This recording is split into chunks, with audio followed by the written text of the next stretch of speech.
Many fighters have started from the bottom and have built themselves up, defeating all of the contenders presented to them, which has led them to win a UFC World title. But there are some fighters who are being hyped up as the next big thing early on in the UFC career, but they haven't managed to deliver what was expected from them. So here is 5 overhyped fighters who failed to deliver.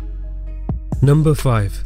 Lando Van Atta made his UFC debut as a late replacement against top-ranked lightweight Tony Ferguson at UFC Fight Night 91, where in the fight, he displayed great movement and striking, where he threw a number of different, wild, unorthodox strikes, which had stunned Tony Ferguson many times during the fight. However, due to not having a full training camp, it slowed him down tremendously, where Tony Ferguson was able to take the fight to the ground and lock in a Darce choke, forcing the tap. With this performance, Lando Van Atta immediately received a lot of attention for his exciting fighting style. He made his comeback and viciously knocked out John McDessie with the wheel kick at UFC 206. After this victory, Lando Van Atta seemed to be the real deal, which led many to think that he would walk through his next opponent, David Taymor, at UFC 209, but that wasn't the case. In the fight, Lando Van Atta started throwing his signature, wild, unorthodox techniques, but slowed down over the rounds, where he lost the fight by unanimous decision. At the age of 25, and with only 3 fights in the UFC, he still has so many years to develop himself into a full-rounded mixed martial artist and fix any holes he currently has in his game. He is a talented young fighter who has the potential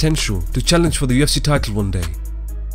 Number 4. Yair Rodriguez made his UFC debut, defeating Leonardo Morales by unanimous decision at UFC 180 to become the Ultimate Fighter Latin American winner. His exciting fighting style, which is a mixture of wild kicking techniques, caught the attention of fans and the UFC, where he slowly started to get attention in the 145-pound division. He slowly made his way through the featherweight rankings, defeating Charles Rosa, Dan Hooker, Andre Fili, and Alex Caceres, and next faced returning MMA legend BJ Penn at UFC Fight Night 103, where he finished the fight by TKO in the second round. Yair Rodriguez had put together 6 wins in the UFC and had looked fantastic inside the octagon. The UFC purposely matched up Yair Rodriguez against top-ranked featherweight Frankie Edgar at UFC 211, thinking he would easily walk through Frankie Edgar, but that wasn't the case. In the fight, Frankie Edgar was able to secure takedowns quite easily and punish Yair Rodriguez on the ground, where he finished the fight by TKO doctor stoppage in the second round. At the age of 24, he is very young in his career and has time to perfect his overall game. He is a super talented young fighter who has the potential to do big things in the UFC featherweight division in the future.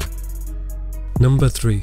Hector Lombard was set to make his UFC debut against Tim Boetsch at UFC 149. Hector Lombard was coming into the UFC as the former Bellator middleweight champion who was just wrecking fighters with his devastating power. He was one of the biggest names coming into the UFC. If he was able to get past Tim Boetsch, he would have likely faced then UFC middleweight champion Anderson Silva at a later date. At UFC 149, it seems as though the pressure of making his first appearance in the UFC got to Hector Lombard, as he seemed very hesitant inside the octagon. After the 3 rounds, the split decision victory was given to Tim Boetsch. Hector Lombard has had many ups and downs in his UFC career, where he has put together a record of 3-5 in the promotion. He is currently going through a rough patch as of late, where he has lost his last 3 fights and is on the brink of being cut from the UFC.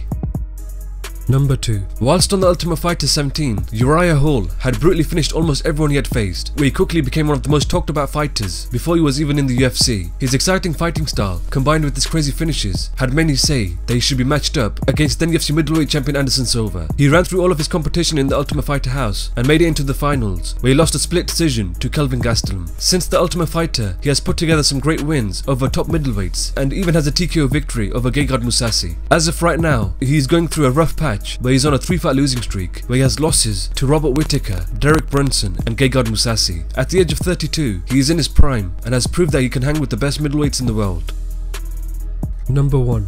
Todd Duffee burst onto the scene, knocking out Tim Hague in just 7 seconds of the first round at UFC 102. With this performance, almost immediately, everyone had high hopes for the young heavyweight, and talk started happening of him being the next big thing in the UFC heavyweight division. He was next scheduled to face Mike Russo at UFC 114. Many had thought that Todd Duffee would just destroy Mike Russo with his monstrous power, but that wasn't the case. In the fight, Mike Russo knocked Todd Duffee out cold in the 3rd round. He made his return, knocking out both Philip DeFries and Anthony Hamilton, and was last knocked out by Frank Mir at UFC Fight Night 71. We haven't had a chance to see Todd Duffee's full potential, as he has suffered many injuries and illnesses which have prevented him from remaining active in the UFC. At the age of 31, he is in his prime, and I believe he has plenty of time to evaluate his overall game and come back better and stronger than ever.